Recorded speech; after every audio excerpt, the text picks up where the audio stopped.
Nadia Walters had mastered the trick of vanishing in plain sight, claiming the middle seat on overnight Flight 447 to London. Hood tugged low over eyes that hadn't truly rested in years. To her neighbors, she was another anonymous, overworked traveler. Then the captain's voice cracked over the intercom, tight with strain. An unknown aircraft was pacing them like a hunting cat, and someone asked that chilling line, "Is there any fighter pilot on board?" 200 souls would soon learn their quiet. Seatmate wasn't ordinary. Quick break. Where are you watching from tonight? If you're into stories like this, make sure you're subscribed. Late light stretched across JFK's tarmac as passengers boarded the red-eye, that familiar pre-flight buzz rippling through gate agents, families, business grinders, and sleep-starved regulars. Nadia drifted with measured ease, her faded jeans and oversized Northwestern hoodie helping her blend. At 37, she carried a paradox, shoulders wanting parade rest, forced to slouch, eyes that swept with precise habit before deliberately softening into disinterest. "Welcome aboard," the gate agent chirped, scanning her pass. Nadia's tired smile didn't reach her eyes as she stepped onto the jet bridge. The cabin thrummed with that specific hum, bins thunking shut, checklists whispered, seatbelts snapping, impatience mixing with routine. She slid into 32B, the dreaded middle, accepting it like camouflage. To the window sat Marjorie Fowler, a perfumed conversationalist clutching a paperback. On the aisle, Daniel Burke hammered emails, jaw locked, the look of a man sprinting through airports for a living. "First time to London, dear?" Marjorie leaned in, airborne small talk already liftoff. "No, ma'am," Nadia murmured, tugging up her hood. "Just tired." The older woman huffed and returned to her novel. Nadia's polite distance was deft, discouraging without bruising feelings. 3 rows ahead, the Aldens wrangled logistics with veteran diplomacy. Tom and Sarah negotiated with their 9-year-old twins, Eli and June, about who'd own the window at takeoff. Sarah caught a flight attendant's eye, the apologetic parent look that promised effort, not miracles. The crew moved with choreographed efficiency, but a different undercurrent threaded their motions tonight. Lead attendant Jenna Morales exchanged a glance with colleague Rob Haynes while counting heads. They'd clocked 4 uniformed soldiers earlier, homebound, hollow-eyed, 1,000-yard stares softened by exhaustion. Yet Jenna's attention kept snagging on 38F. A man with a hood low despite warm air, oversized sunglasses inexplicably on for 20 minutes. He'd barely spoken while boarding. His carry-on had hung heavy, muscles straining more than a simple backpack should demand. Captain John Rayner stepped from the cockpit, silver hair, weathered calm of decades in the seat. At 60, he'd flown evac routes through hurricanes and danced around ash clouds. Clear forecasts tonight didn't match the pebble of unease rolling in his stomach. Good evening, folks." His voice, warm and steady, filled the cabin with that pilot cadence that says everything's handled. 7 hours 20 minutes to London. Smooth air expected. We'll have you into Heathrow on schedule. Sit back, relax, and enjoy the ride. Beside him, First Officer Aaron Peters frowned at a ghost on his scope. "John, you seeing this?" Rayner leaned. "What am I looking at?" "Possibly nothing. Contact at our 740 miles, rapid closure, now gone." "Keep an eye," Rayner said, casual tone masking attention. In 32B, Nadia looked asleep, breathing slow but not surrendered. Fingers inside her hoodie pocket twitched occasionally, muscle memory of gripping something no longer there. Marjorie peeked, unsettled by the younger woman's stillness, without knowing why a steady center can feel ominous. Pushback began. Tug-whir, engine cough, familiar clicks. The safety video rolled. Phones clung to last signals before airplane mode exile. A sudden metallic thump from below cut through the hum. Heads lifted. Jenna seized the intercom, voice reassuring, eyes darting. Cargo shouldn't thud like that. In 38F, the hooded man, manifest name Mark Sloan, likely not real, stiffened. Sweat dotted his brow. He pulled the bag down for something, but tucked it under the seat instead of returning it overhead. Too careful, too practiced, not random, nervous fidgeting. The 777 lined up. Rayner walked the aisle. Odd at this phase, but he played it as a last pass. Soldiers, family, honeymooners, retirees, power suit nomads. His gaze paused on Nadia, feet planted to move, hands positioned like a switch. He knew ready stillness. Sue, flight attendants, prepare for takeoff, Peters called. Throttle up, building whine pressed everyone back. The city fell away, a jeweled sprawl tilting to darkness. 20 minutes in, belts off, carts rolling, routines reclaiming the cabin. Books, movies, headphones, sleep acting rehearsed but unconvincing. Nadia's eyes stayed closed, while her mind ran math it hadn't forgotten. Climb angle, engine note, heading drifts. Old habits don't die, they pace behind the ribs. Helmet weight, G-forces, a wingman's voice in static. Memories she pushed down with measured breaths. Outside, if anyone looked exactly right, a shadow slid along parallel track at mismatched altitude. Eli had a tablet. Marjorie buried her nose in paper.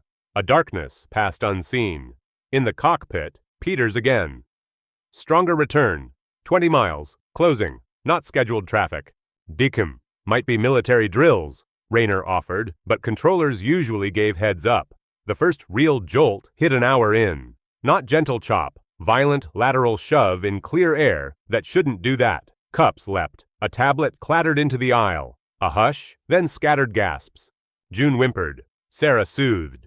Nadia's eyes snapped open, body settling into the motion. Feet widened, grip precise. Not panic's clamp, but engineered pressure. Marjorie realized Nadia wasn't swallowing fear. She was calibrating. Different animals altogether. Ladies and gentlemen, Rayner began, strain bleeding through velvet. Unexpected turbulence. Please return to seats. Seatbelts fastened. Crew, be seated.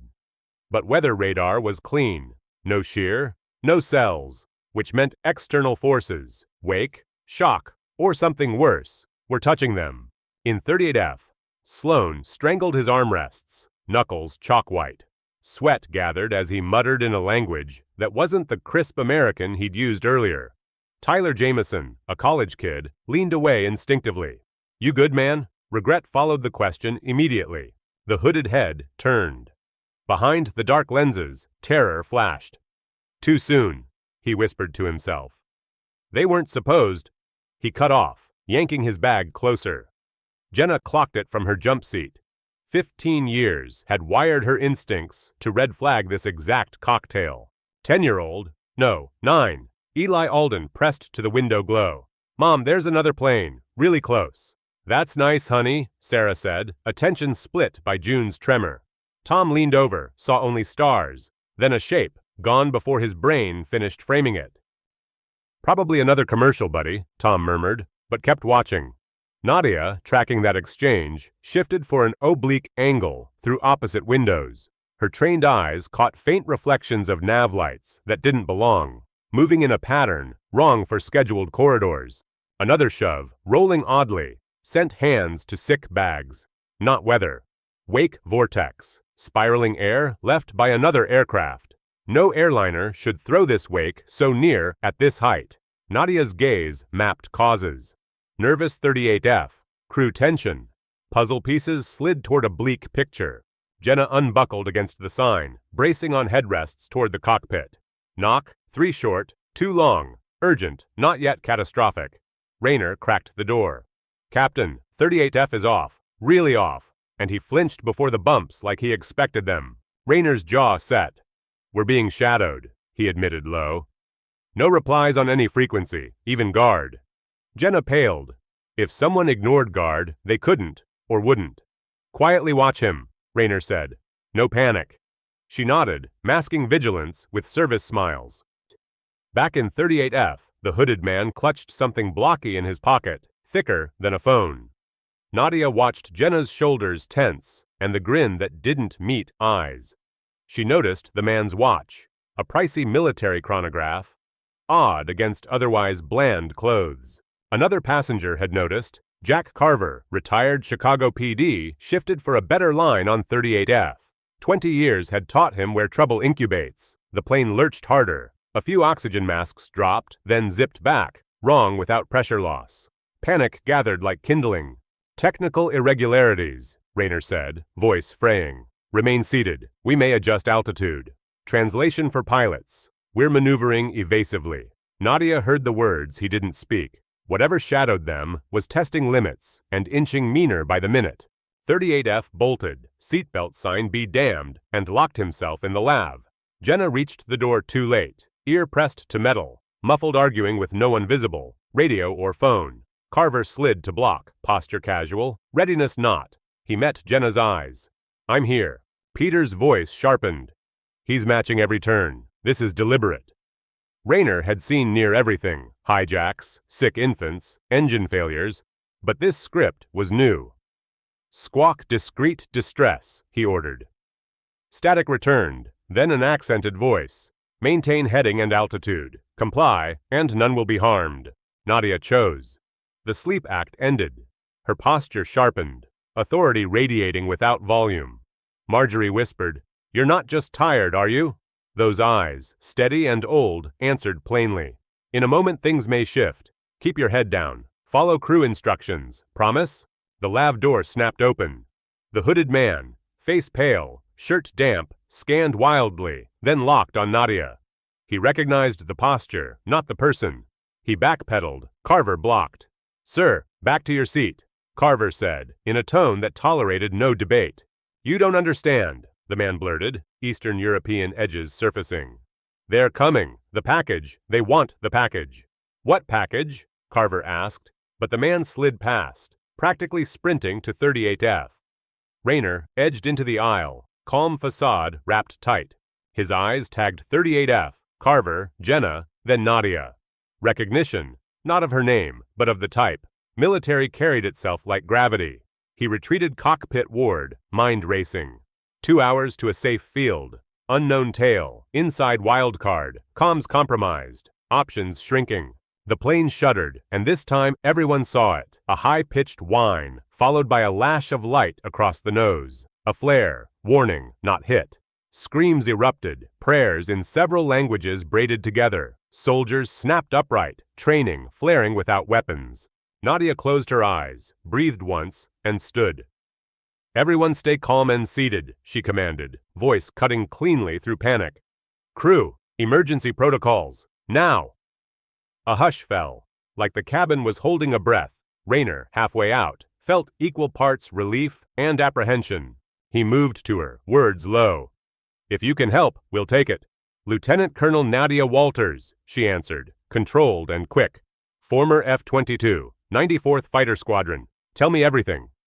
The name flickered recognition. Stories pilots tell over late drinks suddenly wore a face. Unknown aircraft shadowing, cutting comms, jamming, maybe, fired a warning. Nadia's jaw set. Eyes skimmed exterior angles. How long shadowing? 90 minutes. Show me radar, she said, turning to the cockpit. Louder. Everyone remain seated. Crew, secure loose items. Prepare for possible maneuvering. At the door, Rayner hesitated. Can I trust you? Your record, how you left. In 30 seconds, they'll make another pass, she said. They're studying your responses. I'm the only one aboard who understands their playbook. Question me later. Use me now. Decision made, he opened. Peters blinked as a passenger stepped into sacred space. She's a fighter pilot, Rayner said. Show her. Nadia's posture altered. Civilian veneer gone. There, she pointed. They're holding just outside TCS thresholds. Whoever's flying knows your system's cold. The radio crackled, accented demand again. Descend to flight level 180. 2 minutes to comply. 18 puts us perfect for forced landing at small strips, Peters said. Or midair boarding, if they're ambitious, Nadia finished. Rayner scoffed. Impossible. Twice on record, she said. Both with inside help. Your 38F knows something, she added. In the cabin, panic simmered. Sloan curled around his bag. Carver arranged himself to watch man and cockpit both. The Aldens held their kids. Sarah's reassurances thinned to threads. The soldiers spread into quiet, protective positions. Marjorie whispered prayers, paperback limp in her lap, eyes flicking to the empty middle seat. In the cockpit, Nadia worked the problem. Key guard for 3 seconds, release, then 2 short taps, she told Rayner. It's a non-verbal distress pattern. Someone might hear. Who? Start a shallow descent, she told Peters. Look compliant, but stretch it. Buy time. For what? For me to find out what they actually want, she said. I'm talking to 38F. Dangerous, Rayner warned. Everything is. She paused at the door. Don't go below 15,000, whatever they threaten. Nadia walked the aisle like she belonged, pausing to reassure, eyes always moving. She reached 38F and knelt. I know you're scared. I know they're here for you. If you don't level with me, everyone pays. What are you carrying? He stared, then cracked. Codes, he whispered. Satellite override keys. Nadia's blood chilled. With those, hostile actors could retask, blind, or crash orbital assets. Who's they? Grey Wing, ex-military, mercenary, their leader Shisidi. His throat tightened. Used to be U.S. Air Force. Like you. She felt the deck tilt. Call sign? They call him Phantom. She knew the voice behind that mask. Mason West, her former wingman, brilliant and reckless, gone missing after the classified operation that ended her career. He knows her tactics. He knows she'll protect civilians. Oh, stay seated, she told the courier. Don't grandstand. She moved to Carver. Retired law enforcement, she said. Chicago PD, he replied. I need you to babysit 38F. If he tries anything, destroy, transmit, bolt. Stop him quietly. No panic. Understood, he said. Who are you? Someone keeping this aluminum tube alive. The aircraft heeled left, harder than before. Passengers on port side saw a dark silhouette rise, too close for comfort. The cabin rippled with screams. The soldiers coiled. Nadia reached the cockpit as Raynor stepped out. They're right beside us, he said, calm fraying. Trying to force us down. Let me talk, Nadia said, flipping to guard. Grey Wing Flight, this is Lieutenant Colonel Nadia Walters. Mason, talk to me. Silence stretched. Then a voice she hadn't heard in 5 years. Older, sandpapered, unmistakable. Well, Viper, saw the manifest. You really flying coach? Peter's eyes widened. She knew them. Whatever you're getting paid, Nadia said, it's not worth risking a cabin full of innocents. Who said anything about killing? Mason drawled. We want the toy in 38F. Hand it over. Everybody walks. You know I can't, she said evenly. Won't, he corrected. Still married to the rules after they used you up and tossed you? After they wrecked your career for doing the decent thing? The barb landed, but she barely blinked. This isn't about you and me, Mason. Everything is about 5 years ago, he said. Outside, his jet eased closer, wing lights strobing the cockpit red-green. Raynor fought the urge to bank away. At this speed and separation, sudden moves could shred metal and lives with equal efficiency. Look, back off the wing, Nadia ordered into the mic, rank in her voice. You're endangering everyone. Negative, Viper, he said. You've got what we need. We can be gentlemen or not. She studied his ride. A civilian L-39 trainer butchered into a shark. Fast, agile, lethal hands. Fuel state, she asked Raynor quietly. Enough for London. Standard reserve. Maneuvering will eat it. He knows, she said. In back, Jenna smothered chaos. Starboard windows fill with predator shape. Whispers became panic. 38F went rigid around his bag. Carver edged nearer, voice low. Maybe hand it over, Carver told him. 200 lives. If they get it. Thousands, the courier hissed. Orbital collisions, dark defenses, chaos. Math's ugly, Carver said. Marjorie cut in softly. That woman, Nadia, she'll figure something.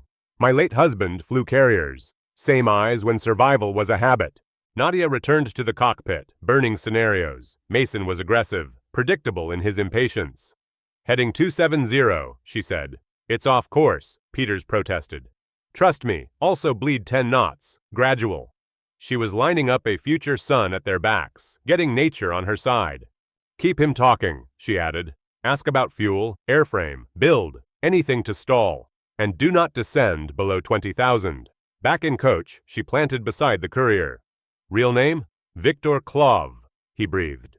Victor, listen, I know that pilot. He's dangerous and predictable. What exactly can the keys do? How long are they hot? And can you salt them? Delete segments that look intact but won't run. He swallowed. Maybe, layered crypto. If I trim right, they'll appear valid, but fail. Work, she said. Quietly. If they realize, they'll kill witnesses. The soldiers hovered. Staff Sergeant Malik Wilson stepped in. Ma'am, we're at your disposal. No weapons, but training. Good, she said. Organize passengers. Families mid-rows, away from windows. Identify medical issues. Prep for non-standard maneuvers. Roger. They moved, calm spreading in practiced ripples. The jet outside slid closer again, now on the port side. Too near. The helmeted pilot, visible as an anonymous threat. Traffic conflict. Rayner lied over intercom, strain showing. Nadia read the escalation, probing, pushing, destabilizing. Mason's favorite staircase to a decisive shove. A woman 2 rows behind Nadia stood, moving toward the mid-cabin door. Carver rose, but she was quicker, flashing a sharpened metal shard. Lavatory salvage, not a firearm. Nobody move, she shouted, accent sanded but present. Panic rekindled, bright and raw. What do you want? Nadia asked, voice level. The codes, the woman snapped. Open the door once we're down to 10,000. They board. Take it. Leave. Open that door at this altitude and we all die, Nadia said. You're betting on mercy from a man who doesn't leave witnesses. Stay back, the woman warned, hand shaking. Nadia stepped anyway, measured and slow. He'll kill everyone, including you and Victor. That's who he became after. She stopped herself. After what? After I failed to stop him the first time, Nadia said. Truth curdled in her mouth. Gasps pricked the air. Carver even blinked. 5 years ago, our target intel was wrong. It wasn't a camp of fighters. It was families. I refused to engage. He didn't. I clipped his wing and forced him off. But 17 civilians were already dead. Command buried it. I got discharged for insubordination and striking a fellow officer. He vanished. The gap closed. Nadia twisted, disarmed, and Carver pinned the accomplice with zip ties from the emergency kit. Secure her aft, Nadia said. Use whatever keeps her planted. She hit the intercom. Situation contained. Stay seated. She knew that was fiction. Mason wouldn't stop with one gambit. He'd have multiples. The radio bled his voice through the open cockpit door. Nice hands, Viper, but this isn't a knife fight. Last chance. Hand it over. Light cracked past again. Closer. The sonic snap unmistakable. Not bluffing, Peters said, throat tight. Nadia grabbed the mic. Mason, you fire and the payload dies. Victor set a dead man's purge. Anything happens to us. The key's 0 eyes. Lie. Necessary and clean. She looked back. Victor read her lips, play along, and nodded. You're lying, Mason said. But uncertainty edged the word. Am I? You taught me contingency thinking, she said. Silence stretched. The hostile jet eased back a hair, still menacing, slightly less reckless. Here's your lane, Nadia said. We continue to London. You shadow at distance. We talk on the ground. Push this again. You get nothing. You don't give orders anymore, Viper, he said softly. You're nobody. Maybe, she replied. But I'm between you and your prize. Rayner and Peters watched her, waiting for cracks. Finally, Mason said, 1 hour. Convince me not to take what's mine. After what you cost me, I'm highly motivated for a bad ending. Yours. The radio went dead. The shark hung back, patient and close. I bought time, Nadia said. Not much. How far to friendly intercept? 90 minutes, Rayner said. She calculated. They needed 30 more. Peters lifted the headset. Military channel. Nadia heard Colonel James Harrison, Rampart Actual, her old CO, help inbound. Buy us 30, he asked. Roger, she answered. She handed the set back. Gentlemen, we're about to do flying your manuals don't love. You up for that? Rayner gripped the yoke. We're with you, Colonel. She wasn't anymore, but titles matter less than decisions when metal and lives are on the line. The countdown started. Nadia watched the Predator outside while her brain stacked options. Climb gradually, she told Rayner. Make it look like control issues, erratic but deliberate. Fuel burn, Peters warned. His too, she said. That airframe isn't long range. 2 hours shadowing already. He's thirsty. In the cabin, fatigue shifted to brittle quiet. Eli and June slid from sobs into stunned silence that worried parents more. Sarah whispered stories of brave nights to change the scenery in their heads. Victor sweated over his tablet, corrupting keys like threading needles blind. The zip-tied accomplice glared at Carver, fear and anger braided tight. He doesn't leave witnesses, she muttered. Then why help him? Because maybe my family got spared if I did. She stared at the dark shape outside. Hope and calculation rarely share a seatbelt. Staff Sergeant Wilson approached Nadia. We're ready. Good. Organize by rows. Window shades half up for instructions, half down to prevent panic. People who can assist seated near exits. Quiet goes further than shouting right now. He nodded and moved. Structure replaced helplessness. The jet outside snapped beneath their wing. Another shark surfaced. Where did that come from? Rayner blurted, forgetting the hot mic. Nadia reached the cockpit. The newcomer matched the first. Another modified trainer, tactics in stereo. He'd planned redundancies. Of course he had. Grey Wing 2 on station, a cool female voice announced. Hostiles on both flanks. Comply or suffer. You're begging midair collisions, Nadia warned. Only if you twitch, Mason said, enjoying his numbers. He'd memorized her lecture. Never fight without an advantage. Hold steady flight, she told Rayner. Start a very gentle descent. You said, I know, trust me. Position? She asked Peters. 200 miles southwest of Ireland, northeast bound. NATO help was close, not close enough. Harrison. 25 minutes out. They needed to steal minutes. Nadia grabbed the intercom. I'm Lieutenant Colonel Walters. We'll be doing unusual maneuvers soon to keep you safe. Follow crew directions exactly. To Rayner. On my mark, speed brakes, and drop the gear. Massive drag. Followers overshoot. We steal time. Doors could tear, Peters said. The 777 is generously engineered, Nadia answered. She watched Mason's jet hover hungry at their beam. He was getting impatient, always his tell. She steadied her breath. Timing would be everything, and margin would be razor thin. The cabin tensed, the way air does before a storm. Jenna braced her crew. Carver scanned for new trouble. Marjorie squeezed her rosary of paperback pages. Tom wrapped an arm around Sarah and the twins. Victor's fingers flew. Trim, save, decoy, every keystroke a tiny sabotage. Phew, mark, Nadia said. Rayner snapped speed brakes. Gear lever dropped. Drag ballooned. Their airspeed knifed. The flanking jets shot forward, suddenly ahead of the heavy 777. They'll circle back, Nadia said. We just bought minutes. Not enough, but more than none. Gear doors intact, Peters breathed. For now. Start a shallow climb, she said. Keep the Sunline building behind us. On the radio, Grey Wing 2 hissed. Cute trick, Mason chuckled. Always loved your timing, Viper. Then you know step 2's uglier, she said softly. Outside, the sharks arced to reform on their flanks. Fuel? She asked, mic covered.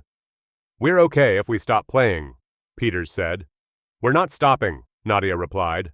We still owe 30 minutes. Harrison's voice returned, closer, but the clock kept tapping its knuckles.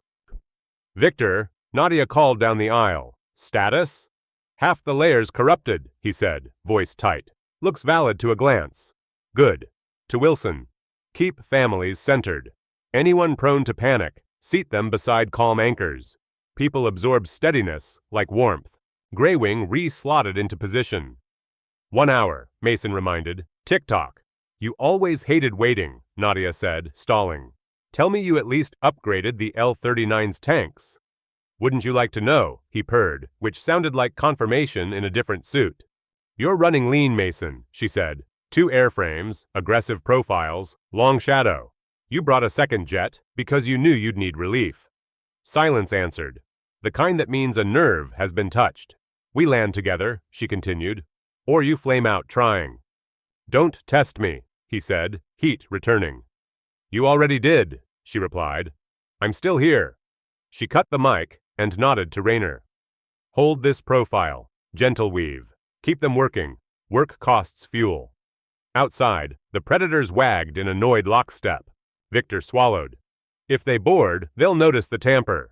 Then we make boarding impossible, Nadia said. Or pointless. Carver leaned closer. If it comes to hands, we've got ropes, carts, belts, and 4 trained soldiers, Wilson added. But we'd prefer not to brawl at altitude. Marjorie touched Nadia's sleeve as she passed. You'll get us there, she said, certainty warm and fragile. Nadia nodded once, thanks and promise packaged in a single motion. She felt the weight of every row, like medals she never wore. The intercom popped. Peters whispered, "Sun's nearly behind." "Good," Nadia said. "When it breaks the horizon, their eyes and sensors eat glare. We want their cameras blind, their depth perception lying." Rayner's hands were stone, his eyes busy. "Say when." "Gray wing flight," Nadia said. "You're flying into glare. Back off now." "We'll manage," Gray Wing 2 replied, brittle with pride. Mason laughed. "We've flown worse, Viper. Remember Red Flag? I remember you overpushing every sim and getting saved by luck." Light bled across the world's edge. The first blade of sun fired straight down the 777's spine. The two jets shimmered, momentary ghosts in their own wash. "Now," Nadia said. Rayner nudged pitch. Peters trimmed. The heavyliner moved like a patient cat, not a spooked bird. Outside, the sharks jittered, lenses flared, angles lied. "Adjust," someone muttered hot-mic'd from Gray Wing 2. "Hold," Mason snapped. Nadia felt the tiniest edge tilt their way. Small edges are how people land instead of memorialize. "Whoa, Rampart Actual," Peters murmured into the discreet channel. "We've bought 3. "Buy me 27 more," Harrison said dryly. "Working on it," Nadia answered, a smile ghosting despite the adrenaline. "You owe me a new manual appendix," Rayner muttered. "You can title it Don't." The cabin's fear settled into a humming dread. People will stand more than they think if someone holds the line for them. Wilson's men rotated reassurance shifts like a quiet watch. Jenna's crew refilled waters, refolded blankets, refocused eyes away from windows. Gray Wing swung wider, recalculating. Mason's voice returned, edged. "Enough games. Descend." "Negative," Nadia said. "We're staying where physics favors survival." "Then physics gets messy," he replied. The second jet edged in, daring. Rayner's knuckles whitened. His hands stayed precise. Nadia watched their spacing like a chessboard. "He'll feint port, then rake starboard," she told Peters. "Counter with a shallow right and a notched throttle pull.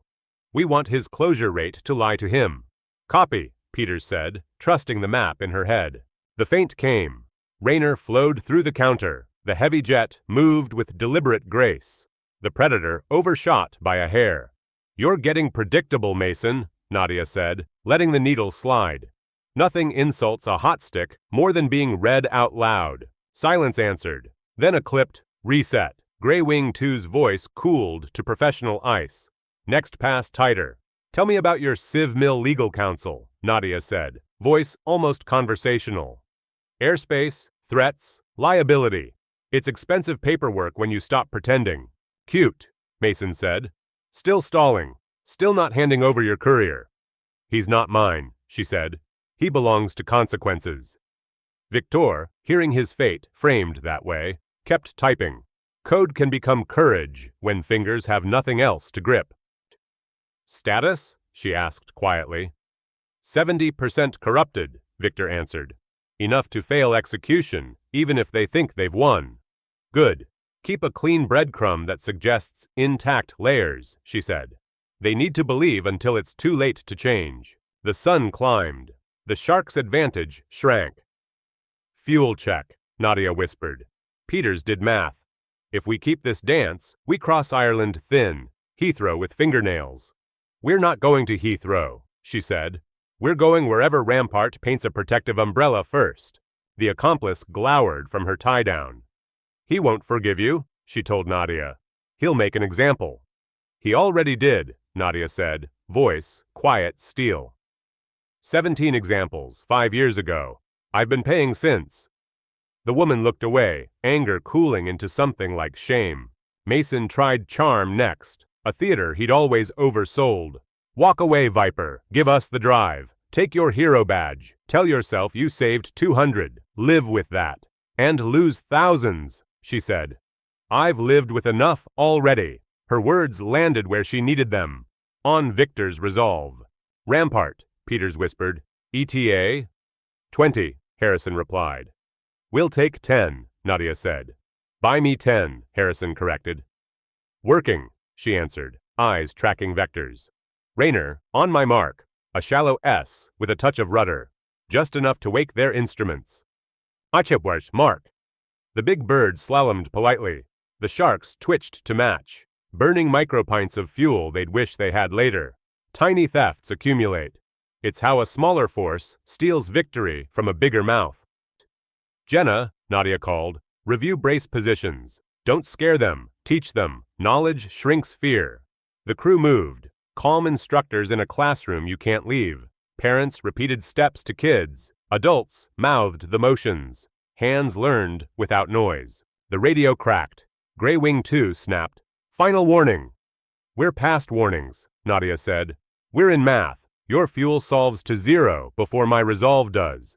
Mason snorted. You always did love speeches. You always did hate arithmetic, she replied. Raynor, bleed 5 knots, she said. Make them decide between spacing and pride. Outside, the sharks adjusted. Pride won.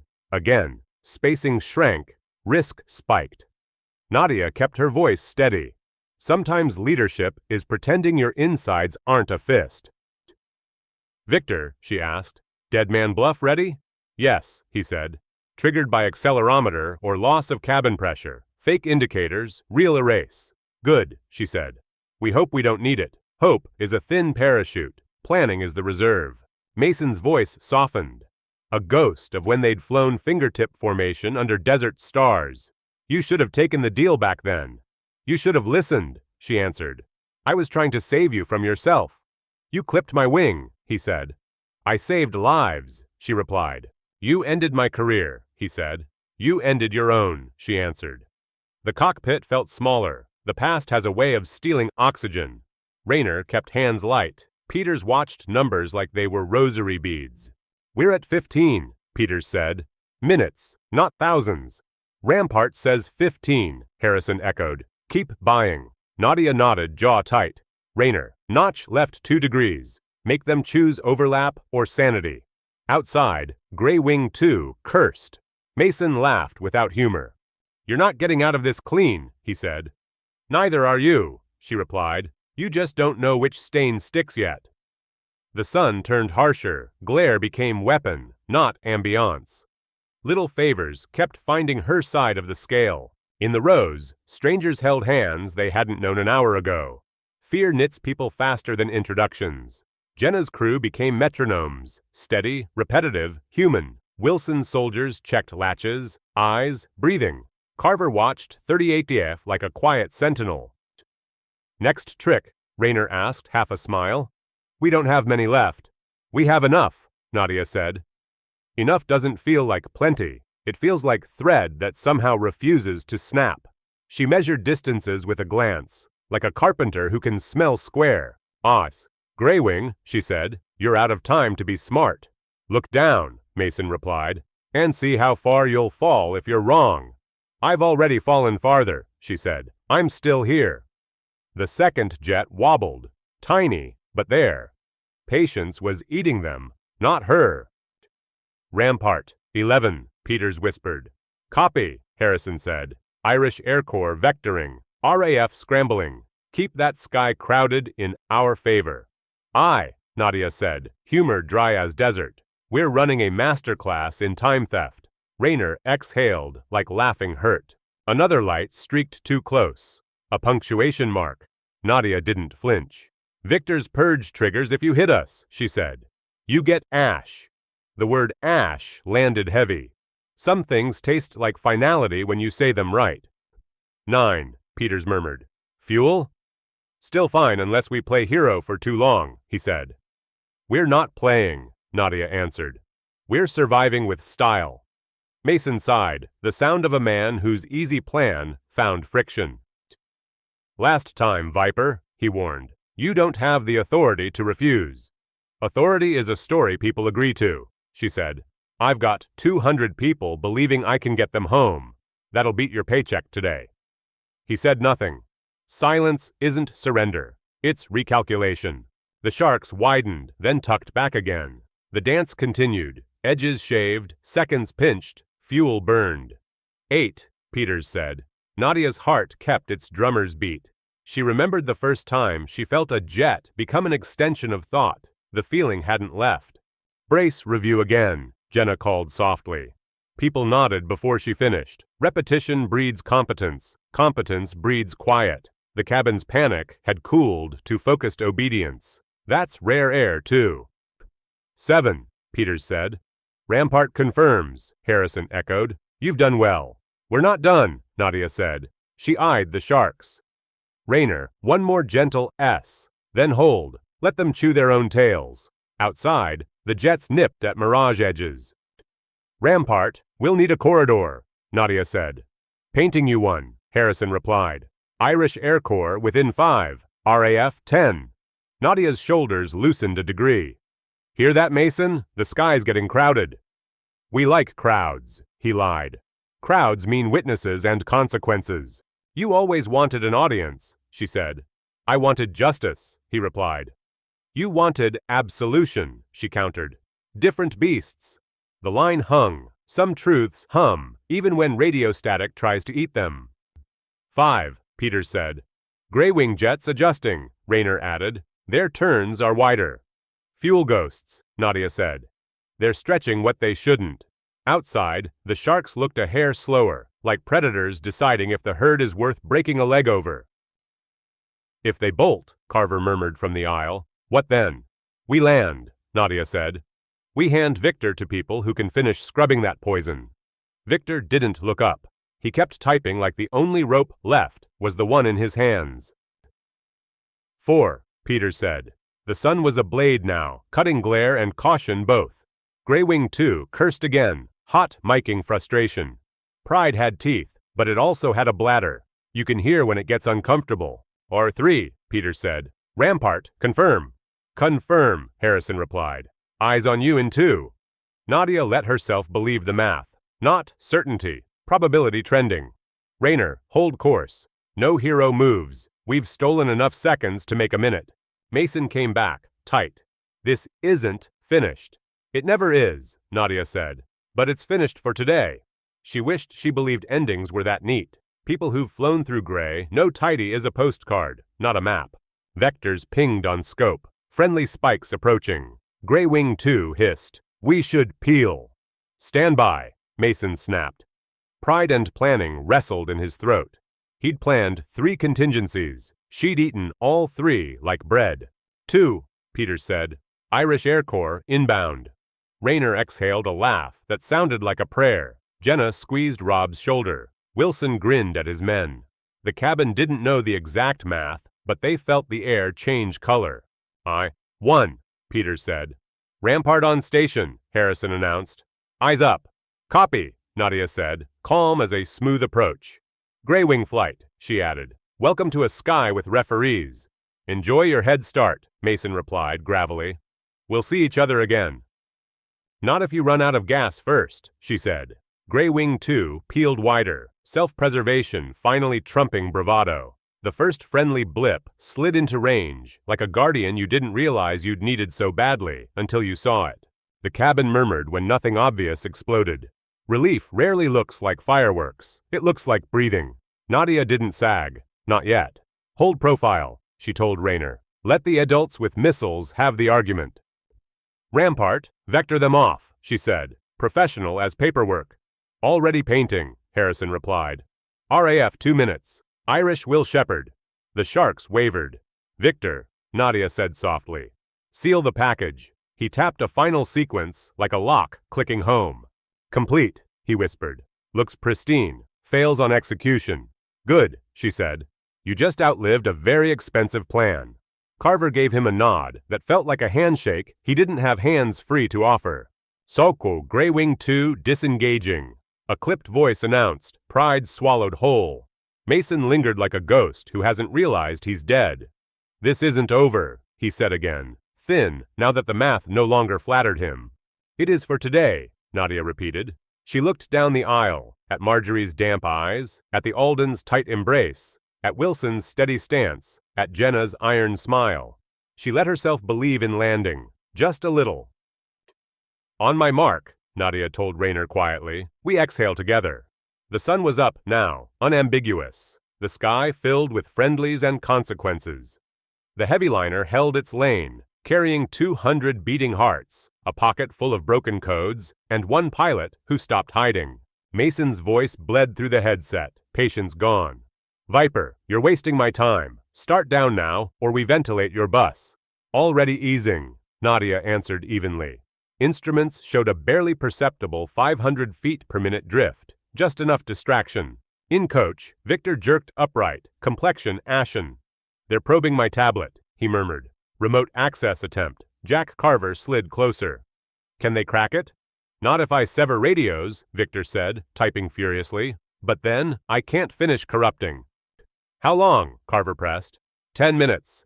Maybe 15. Carver looked cockpit-ward, then flipped his phone out of airplane mode. "If they want signals, let's drown them." He whispered to nearby rows, powering up every device they could muster, screens blinking awake. "Turn everything on. Phones, laptops, tablets. Make noise," Carver said. Marjorie Fowler brightened. "My grandson made me carry a travel hotspot. Will it help?"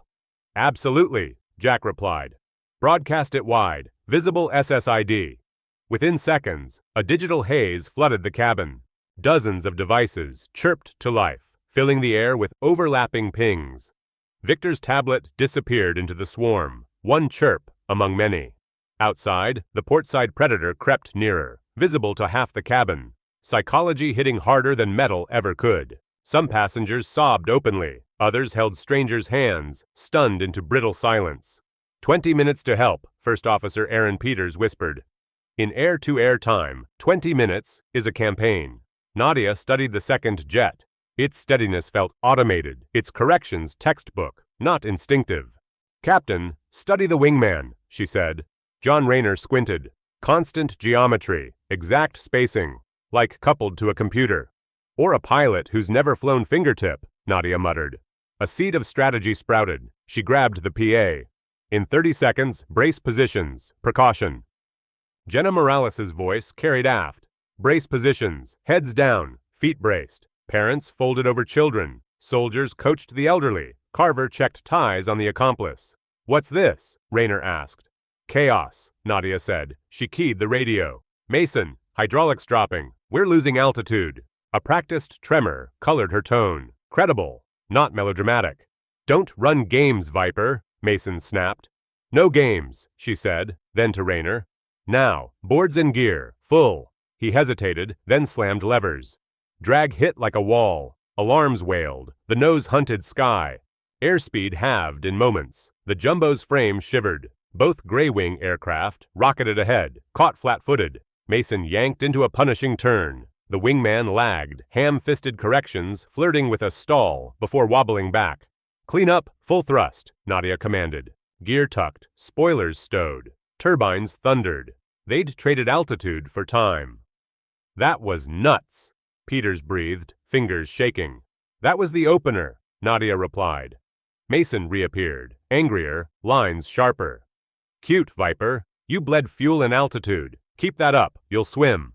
He wasn't wrong. The maneuver cost them. But she'd learned what mattered. The second pilot wasn't Mason's equal. "Victor, status," she called.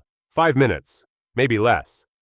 5 minutes against 15 to cavalry. Bad arithmetic. Gray wing reformed, tighter. Weapons pods unmistakable now. Mason waggled his wings, a fighter's hello when he means goodbye. Nadia watched micro-hesitations in his jet. Tiny delays favoring the right side. She'd seen that tick before. "Captain, he's protecting an old shoulder injury. Hard G's slow him." "Oxt. How's that help?" Rayner asked. "He can't chain high-load turns without pain. Force repeats. Stack his lag." She switched to guard, informal. "Hey West, remember Kandahar? Dislocated the joint showing off to RAF?" Silence spread frost. 9Gs never healed right, did they? Mason's voice returned, glacial. "Ancient history." "Like the 17, she said, soft as a knife. "Say their names." "Don't," he snapped, dangerous. Nadia began, "Amara Hassan, 7, drew butterflies." "Shut up!" He rolled inverted and slashed overhead, wake hammering the cabin. Overheads yawned, bags thumped. Nadia's grim smile was small, emotion made pilots sloppy. "Gray Wing 2, hold," Mason barked. "I'm reposition." He cut off. Nadia saw why. Twin contrails spearing dawn, high fast, coming hot. The cavalry had burned gas to buy minutes. 15 minutes, Peters said, checking scope. They're supersonic, Nadia murmured. Mason moved aggressively to their nose. 10 minutes, Viper. Transfer now, or I end this. He parked 500 meters ahead, perfect line to their cockpit. Suicide before surrender. Oh, if you fire, they'll splash you, Nadia warned. Maybe, but you'll already be dead. You lost everything 5 years ago, she said. No, I took it back, he answered. In coach, Victor snapped his tablet shut. Done. Looks clean, fails 30 seconds after access. Jenna hustled the message forward. Rayner nodded.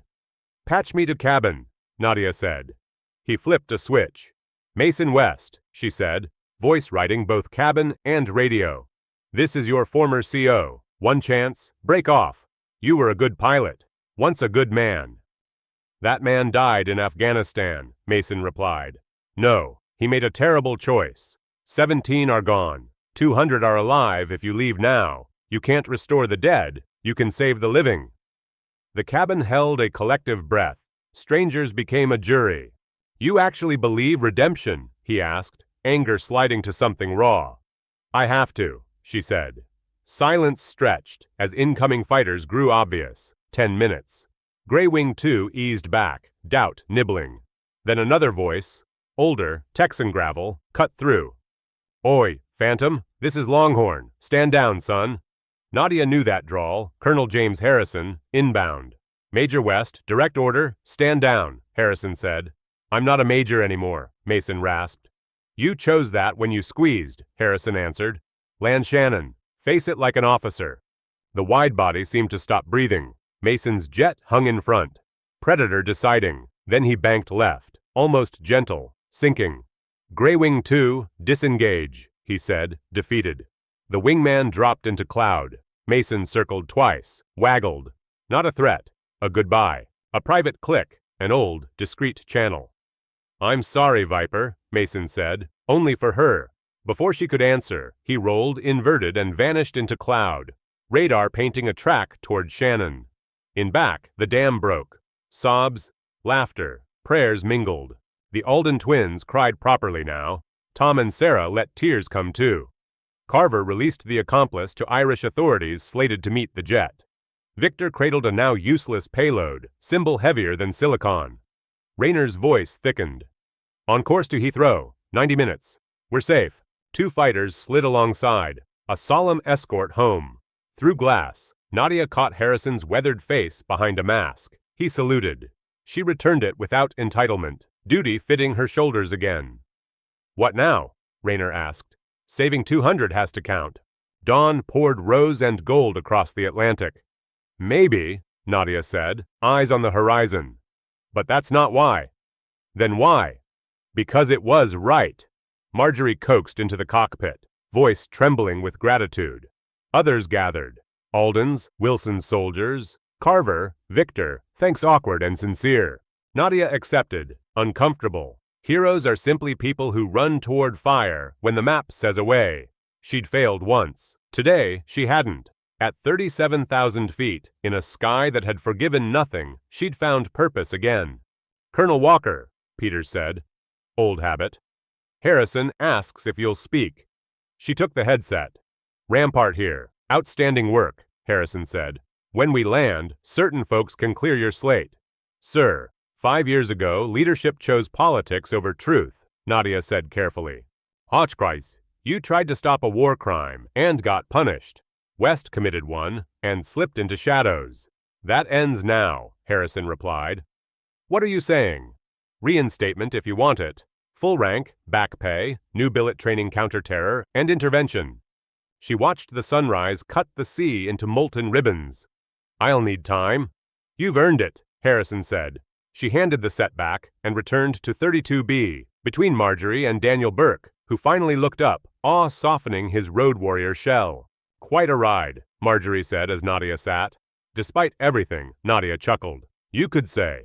My husband always said the best pilots fly for people, not headlines, Marjorie added. He sounded wise, Nadia said. He was. He believed in second chances. Nadia thought of Mason heading toward cuffs, of 17 lost and 200 breathing, of duty and choice. Not everyone gets one, she said. The jet droned east, clouds below glowed like hammered gold. Relief tasted like warm metal and coffee. Nadia's eyes closed, not to disappear, but to rest. The escort held steady, the 777 humming its promise. Yet unease whispered. Mason had folded too easily. Pride like his usually hides backup plans and dead man switches under its bed. In the cockpit, she studied radar with Peters. Intermittent pips at our 8, he said. Rayner leaned in. Birds at 30,000? Peters shook his head. Nothing biological flies this high. Nadia's stomach dropped. Drones. Mason left crawlers as he peeled. The first hit came, a metallic clack that shivered through the skin. Row 41's window seat shrieked. A dinner plate-sized spider clung to the wing, multi-legged, hugging aluminum against 400 knots of slipstream like a hateful starfish. Rampart, we have drones attached. Count 3. No, 4, Nadia radioed. We see them, Harrison answered. Can't shoot without risking you. Nadia's mind raced. They weren't bombs. Mason wanted systems. Victor, check for new chatter, she called. He blanched. They're trying a direct handshake. Aj's wireless bridge, he said. Bypass my corruption. Could they go physical? Rayner grimaced. 777 has external maintenance ports. If they reach a FMS line, they can steer us, Nadia finished. Simple, evil, effective, even captured, Mason's plan might complete itself. We need them off, Rayner said. We can't EVA, Peters groaned. Nadia eyed environmental controls. Cabin differential? 8 psi. Cycle outflow valves, fast pulses. Pressure waves along the skin might shake them, she said. Risky, Peters warned. Less than letting them fly us. She hit the PA. You may feel ear pressure. This is normal. Follow crew instructions. Jenna and team demonstrated Valsalva. Wilson's soldiers assisted elders. Ready? Rayner asked. Do it. Valves pulsed, open, closed, like the fuselage breathing wrong on purpose. Inside felt like an elevator sprinting. Outside, 2 drones skittered and flew, tumbling into blue. 2 held. 1 burrowed near the wing root. Victor stared at telemetry. It's probing through internal network. Heat, Carver blurted. Galley ovens, kettles, create hot spots. Jenna caught it. Coffee makers, ovens, everything full. Metal expands when heated. Structure sings when uneven. Thermal differentials plus pressure pulses, Nadia said. Do it. The galleys roared, temperature rose. The skin rippled minutely, enough for claws to lose certainty. Another drone peeled away, defeated by physics and housekeeping. The root clinger extended a filament, found something. In the cockpit, headings flickered. The big bird twitched off course. It's steering us, Rayner said, fighting. The navigation map pointed to a small Welsh strip. Nadia keyed Harrison. We need something unconventional. Wake turbulence over our wing route. Dangerous, Harrison said. At this speed, wake can bite. Safer than a hacked FMS. Trust me, sir, old times. I call shots. You fly the masterpiece. Roger. An F-15 slid up, then climbed above, parking forward with knife-edged precision. Captain, on my mark, bank left 15 degrees, not 14, not 16, Nadia said. Sweat dotted Rayner's hairline. Copy. Nadia watched geometry like a sniper studies wind. Mark. Rayner rolled left. Exact. The eagle dropped, its twin toroids of wake unspooling like invisible augers, drilling across their wing. The 777 bucked. Bins flew. Belts held. The root drone ripped free, pinwheeling into sunlight. Gone, Victor breathed. Screens steadied, heading, obeyed hands again. A cheer rolled the aisle. Jenna leaned against a galley door, relief loosening her shoulders. Poetry, Rampart, Nadia radioed. Back at you, Walker, Harrison replied. You always did major in impossible, with a minor in tidy. Rayner's smile faded at his fuel readout. We've got a problem. Maneuvers, valves, full thrust. We've overburned. Heathrow might be out of reach. Peters ran quick math.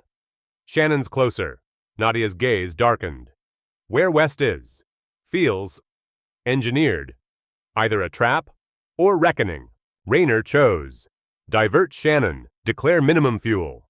The jet canted toward Ireland. The radio crackled. Mason's voice, ground-latched. Flight 447, west here. Surrounded by about 50 badges. Before they haul me, 2 things. Raynor looked at Nadia. She nodded. Transmitting kill codes for any stragglers, Mason said. And I'm giving up Greywing. Names, methods, accounts. Why? Nadia asked. Because you were right. I can't resurrect 17, but I can stop today's count at 0. I'm tired of being your necessary monster. They've prepped a secure stand for you, no press. Medical and investigators only. Least I can do, he finished.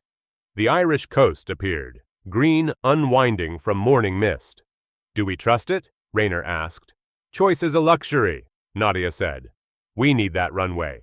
Approach felt disarmingly normal. Controllers were steady, their voices the world's favorite lullaby. At 10,000, Nadia drifted back toward 32B. The cabin bloomed with post-crisis euphoria. Cards swapped, numbers traded, promises to meet again instead of goodbye forever. The Alden twins had gone quiet, processing like children do, internally, then in piercing questions. Was he really going to hurt us? Eli asked. Sarah hesitated. Nadia answered gently. He was broken and angry. At the end, he chose better. Sometimes that's everything.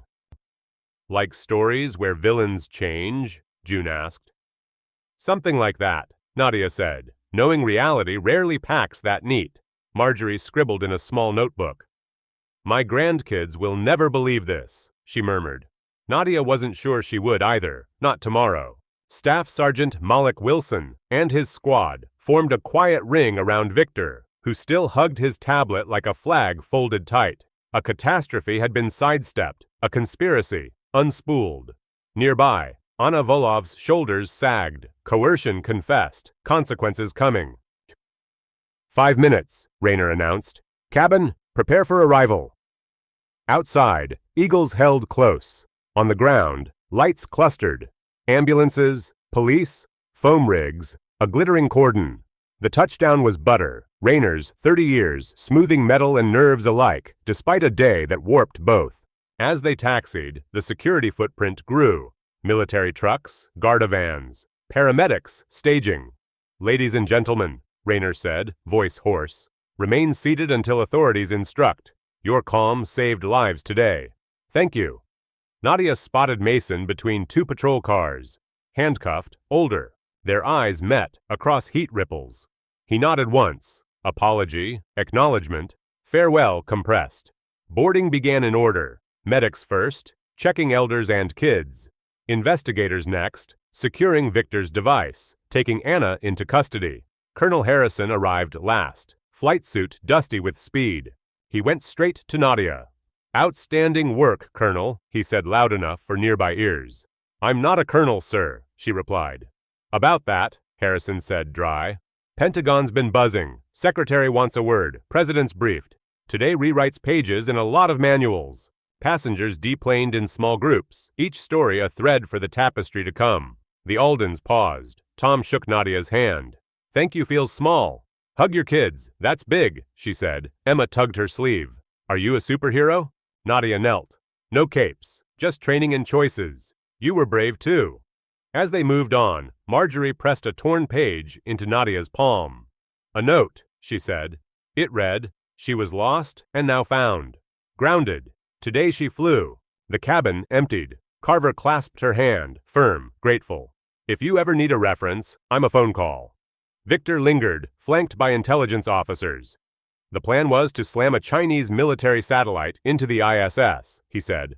Spark a war. The scale hit like altitude sickness. This night's stakes had stretched beyond metal and jet fuel into geopolitics and history. We didn't just save a flight, Nadia thought. We may have saved the fuse from reaching the powder room. Crew lingered last. Jenna and team hugged her in turn, relief laughing, tear salty. At the door, Captain Raynor unpinned his wings, the ones he'd worn 2 decades, and set them on Nadia's collar. These belong where duty and courage landed 200 souls. Ooh, I can't, she protested. You can, he said.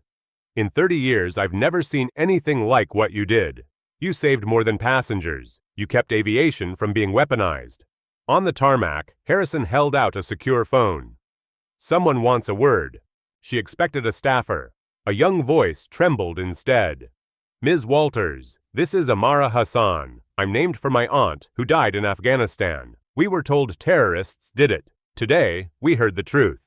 You tried to stop it. Thank you. Nadia couldn't speak at first. I'm sorry I couldn't save her, she managed. You saved 200 today, Amara said. She'd be proud. We are. The call ended.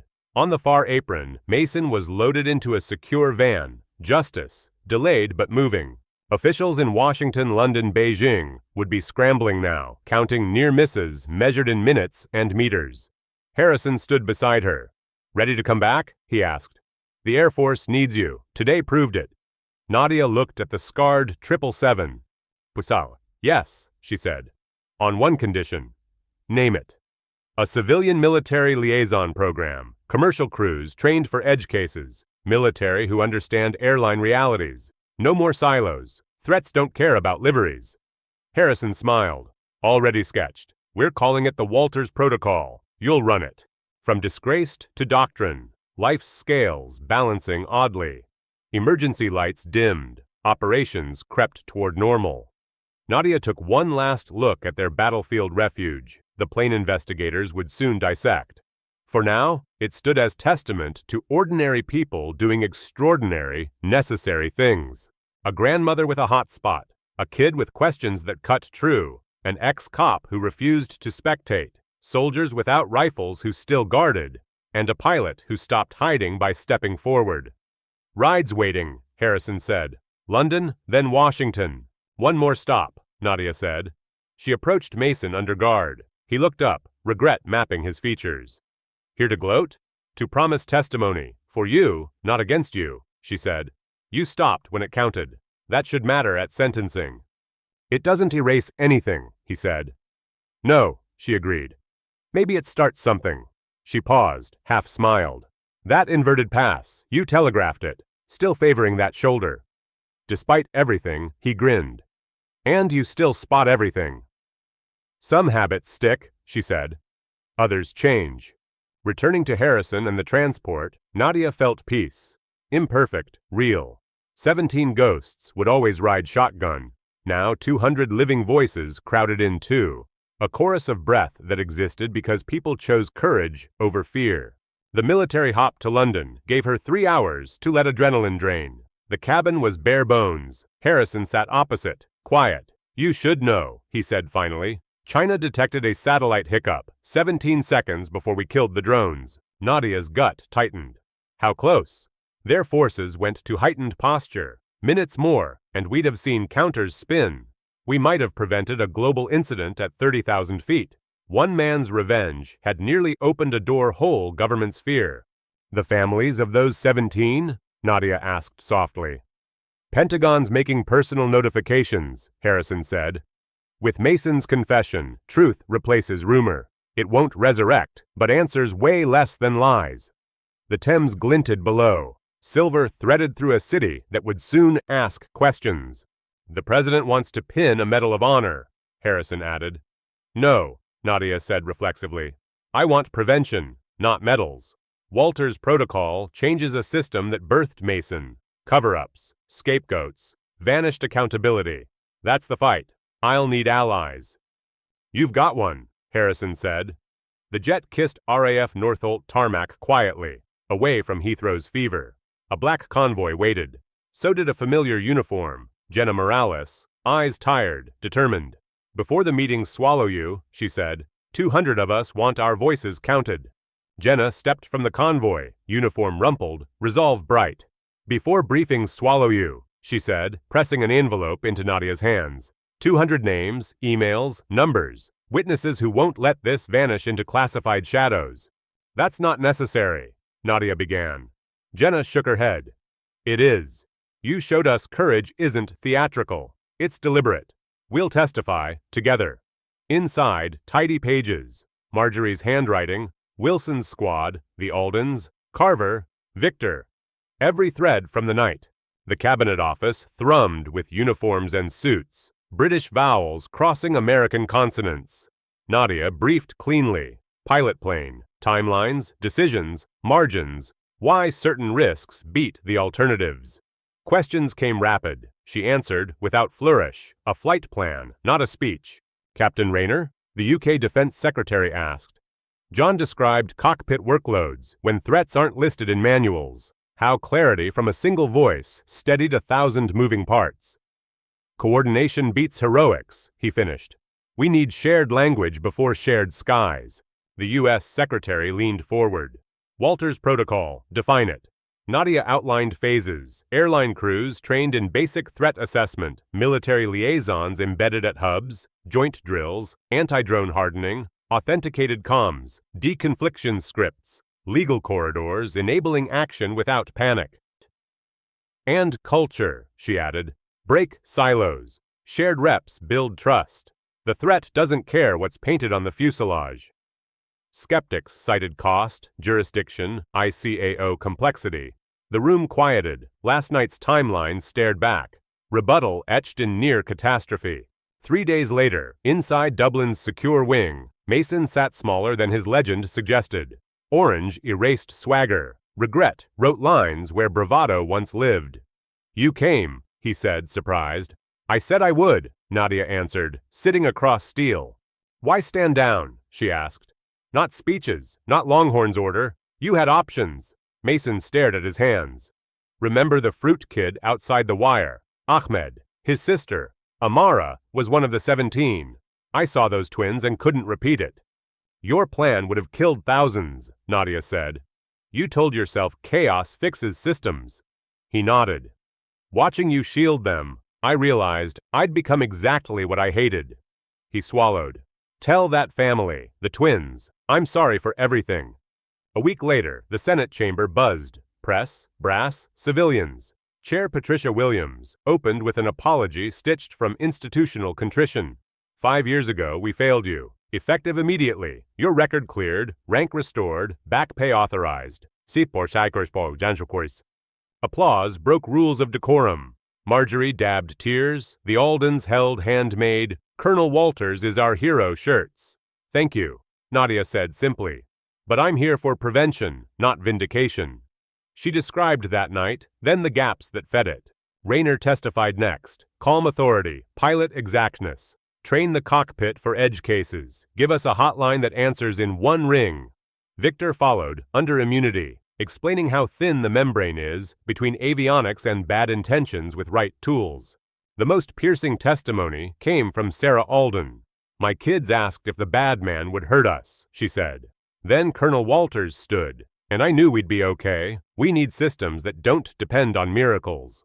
The committee voted unanimously, funding greenlit, timelines aggressive. Outside, cameras flashed. Inside, staffers drafted memos, turning urgency into line items. Nadia exhaled, only when she saw Wilson fist bump Jack Carver like teammates after a hard-won away game. 6 months later, Colorado's high sun lit the Joint Aviation Defense Center. Simbays pulsed light. Airline captains ran scenario cards with fighter pilots shadowing as coaches. Remember, Nadia said, we protect the same passengers. Tactics follow empathy. Jennifer now wore an instructor's badge, eyes brighter than fluorescent panels. Coffee makers and calm voices saved us, she told cabin crews. Write that into procedures. Small tools, big purpose. Photos lined walls. Not glamour, cooperation, galleys, jump seats, faces. A buzz pinged Nadia's phone. Marjorie, first copies off the press. All proceeds to Afghan families. Dedication. To the woman who taught us to fly without wings. Another ping. DOJ. Mason West, sentenced 25, parole possible at 15. His cooperation hauled mercenary outfits into daylight. Accounts seized, shell firms named, recruiters indicted. From prison, he'd started letters. Awkward apologies to families. Evidence to prosecutors. Redemption wasn't absolution, but he'd stepped onto that rough road. Evening's shadow cooled the observation deck. Contrails crossed like stitched seams. General Harrison, 2 stars now, joined her. China wants in, he said. So do Europeans, Canadians, even Russians. The Walters protocol's going global. Good, Nadia said. Threats already were. One more thing, he added. The president scheduled the Medal of Honor. Nadia started to object. I'll accept, she said instead. Only if the crew and every passenger stand with me. It's ours or not at all. 3 weeks later, the rose garden glowed, hedges trimmed like parade rest. The medal's ribbon felt heavy, real. The applause that mattered rose after. 200 voices, crew and passengers, hands loud as rotors, gratitude bigger than ceremony. Little Emma sprinted from the crowd, hugging Nadia's legs. Still not a superhero? No capes, Nadia said, kneeling. Just people being brave when it counts. Emma grinned, gap-toothed and fierce. Somewhere, a camera caught courage, learning its shape. At the edge, a young woman in blues waited, academy creased. Colonel Walters, I'm Lieutenant Sachin Patel, she said, nervous and bright. First official student in the protocol's advanced course. I joined because you showed right beats easy. Nadia saw a younger version of herself, idealism sharpened by intent. Welcome, she said. Up there, we're guardians and neighbors. Ready to learn? Yes, ma'am, Patel said. The future clicked like a harness. Secure enough to try hard things. Dusk painted Washington crimson and gold. Nadia looked over faces. Marjorie, Wilson's squad, the Aldens, Jack, Jenna. Threads woven into something durable. The Walters Protocol wasn't just procedures. It was permission to collaborate fast, human first. Days became weeks of building. Curriculum drafted, simulators tuned, airline MOUs signed. Engineers iterated anti-drone pods. Avionics vendors shipped authenticated gateways. Airports rehearsed joint scrambles. Bureaucracy bent, then moved. The near-catastrophe's heat powered reforms. In Colorado, Nadia ran a combined sim. Rogue trainer pacing a widebody, cabin crews executing calm chaos, controllers handing to military liaisons without friction. Debrief circled mistakes and sharpened them into muscle memory. Failure rehearsed became success later. Letters arrived from unexpected corners. Controllers in Dublin, a tech at Heathrow, a sheriff near Shannon. Your checklist saved my day, one wrote. More importantly, it saved my temper. Practical thanks wears steel toe boots, not parades. A video call blinked open. ICAO panel, skeptical eyes warmed by evidence. Your liaison pattern respects sovereignty, a French air marshal admitted. It also shortens our worst minutes. Nadia nodded. Trust buys time, time buys options, options buy lives. Back in D.C., a subcommittee bickered budgets. Marjorie, now a reluctant media pro, testified with notebook in hand. We used coffee makers and courage, she said. Give crews training and partners. Don't make prevention a charity auction. Jack told his part. Phones as jammers, calm as weapon. Wilson detailed crowd organization without rank. Victor, thinner and steadier, explained layered corruption, how you leave traps inside traps for bad actors hunting shortcuts. The bill passed with actual bipartisan smiles, rare weather. Funding moved to airports and airlines, grants tied to drills, liaisons posted where delays once nested. We turned panic into protocol, Harrison said. File that under miracles that aren't. Dublin, 3 months on, Nadia kept her promise, testifying at Mason's hearing. He stopped when it mattered, she said under oath. That choice should count. The judge nodded, notes careful. Accountability and mercy sat at the same bench. Outside, press swarmed. Nadia slipped through a side door. Mason's attorney approached. He asked me to thank the family with twins, she said. Nadia texted Sarah Alden. The reply came quick. Tell him we heard, we'll try to believe. Back at the center, Patel aced a brutal scenario, eyes bright with that pilot glow, thinking extending through hands. Remember, Nadia told the class, precision isn't cold, it's compassion delivered without delay. Heads nodded, checklists flipped. Competence thickened the air. A wire came from Beijing, translation polished but earnest. We regret misinterpreting satellite anomaly. New hotline active, drills scheduled. Nadia printed it, pinned to a corkboard titled Proof People Can Grow, next to a crayon butterfly from Emma. The White House sent a follow-up. Documentary proposals, interviews, talk shows. Nadia declined most. Tell the crew and passengers' story, she told producers. My part is systems. Some listened, others didn't. She focused on the people who did. In a quiet moment, she visited Arlington, row on row of white stones. She whispered 17 names, finishing with, "I didn't forget." The trees held wind carefully. Grief felt different alongside purpose. Less paralyzing, more directional. A surprise visitor arrived at the center.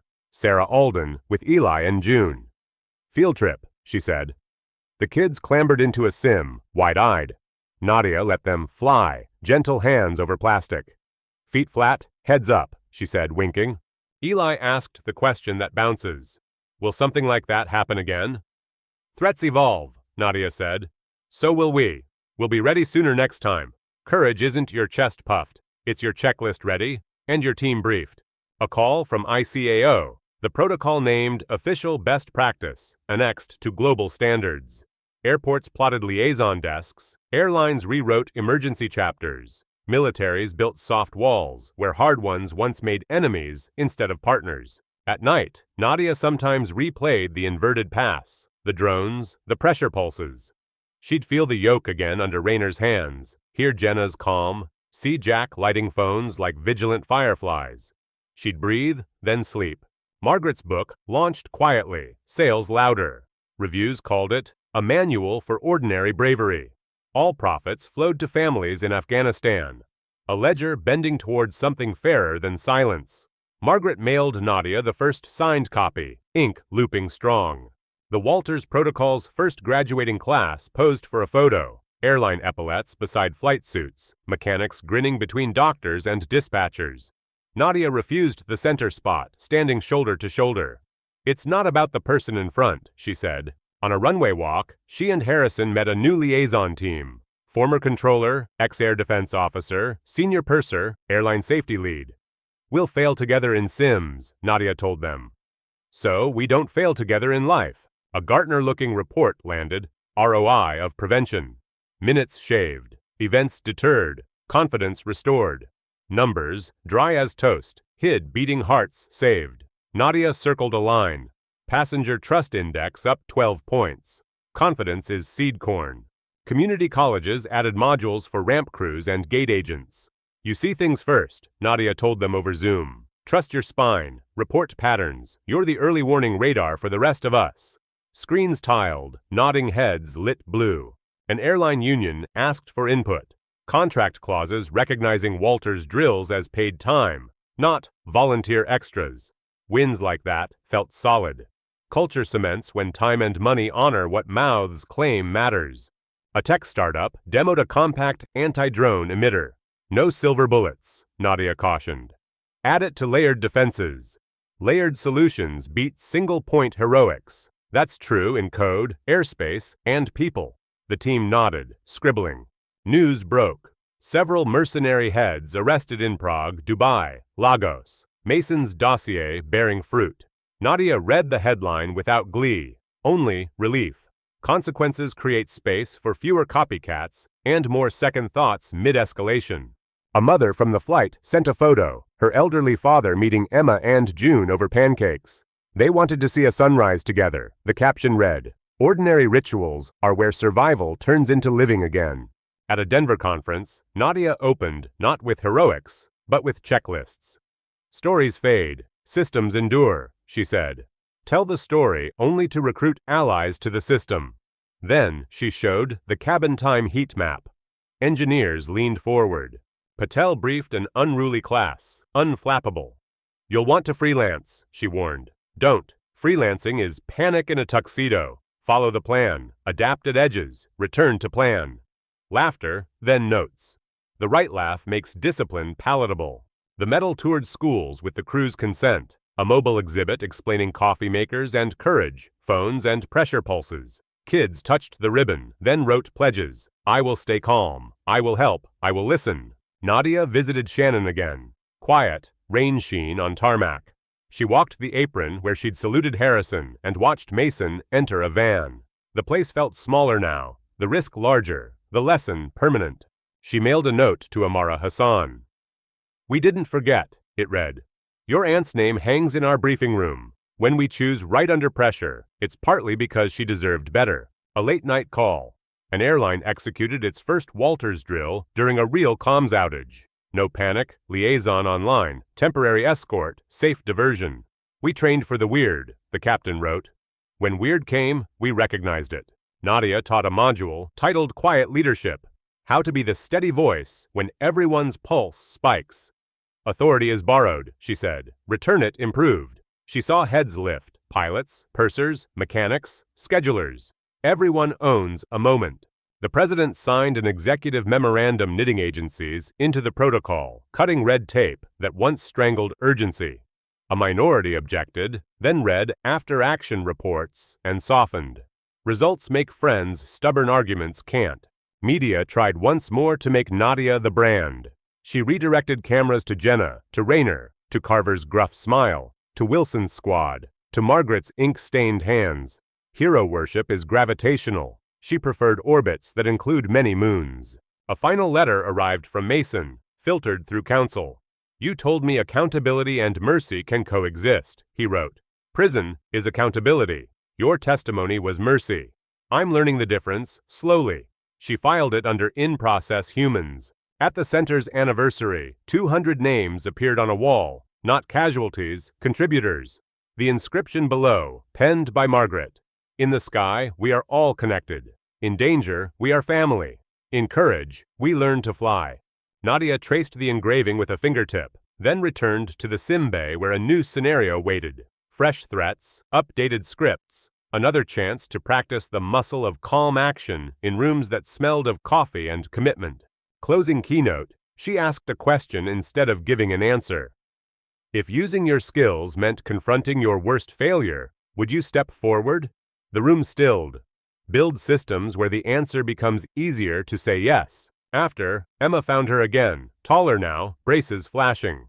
I'm joining Civil Air Patrol, she said. Nadia beamed. I'll send a checklist. No capes? Only reflective vests, Nadia said. They laughed. Survival had matured into momentum. As twilight laid lavender over the Rockies, planes stitched paths across a faithful sky. Airline call signs, squadron codes, cargo tails, each a thread. The Walters Protocol didn't make the world safe. It made people better at protecting each other. Nadia stood on the deck, wind cool, metal put away, checklist laminated by time. Somewhere a gate agent spotted a pattern and spoke up. Somewhere a captain called the liaison and felt a hand grasp back firmly. She breathed in jet-fueled tang and pine. The night hummed with engines and intent. We'll be ready, she said to no one and everyone, turning toward the lighted hallway, where another class waited to learn courage without capes. And on a desk in London, Margaret wrote the final line of her epilogue, the one that would become the protocol's quiet motto. In the sky, we are connected. In danger, family. In courage, we all can fly. Lesson 1. Courage still matters. On a red-eye many of us have taken, Nadia chose the middle seat and the harder road. When danger closed in, she stood up, not for medals, but for people. For those of us over 65, it's a reminder, grit and calm can still change outcomes. Lesson 2. Community saves lives. Passengers, crew, a retired cop, even a frightened courier. Strangers became a team. Coffee makers, checklists, and steady voices beat panic. The takeaway is simple and hopeful. When ordinary folks link arms, the extraordinary becomes possible. Friends, what part of this flight spoke to you most? The quiet courage of one woman, or the way a cabin full of strangers became a community? If you've lived long enough to see storms pass and return, how have teamwork and calm made a difference in your own life? On the road, in a hospital waiting room, at church, or during a family emergency? Share your story below. Please tap like, leave a comment, and subscribe to my YouTube channel so more people, especially our seniors, can learn practical ways to stay safe, steady, and prepared.